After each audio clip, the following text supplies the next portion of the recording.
This is the Champion RK-1C-150 stem rebuild for the 1.5" Champion straight and angle valves.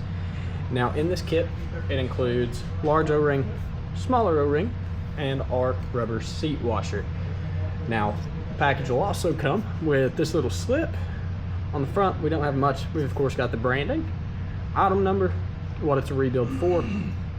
The back side's where it gets good. You've got a little parts breakdown here, showing that smaller O-ring going in pretty much right under that cross style handle, and your larger O-ring going right below the body, and then your seat washer pretty much sitting against the bottom side of that stem. We can go ahead and get a couple dimensions of each of the parts, starting with the seat washer, mostly just because it's going to be the easiest. And then outer diameter first. It's going to be just shy of 2 inches, probably 1 inch and 15/16. It's so close. And then inner diameter, going to be just shy of 1/2 inch, probably right at about 3/8. And then thickness, right at 1/4 inch.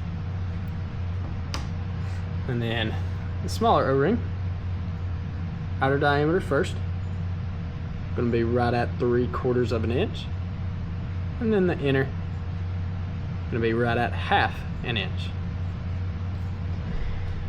And then last but not least, the larger O-ring. Now of course, as you can see here, it's very easy to kind of bend and misshape, so I'm going to try to get it as perfect as I can. Just keep it flat in my hand. Outer diameter, now it's not going to be perfect. The outer diameter right out of the box, looking right at just shy of 2.5 inches. And then inner diameter, gonna be right at about 2.25.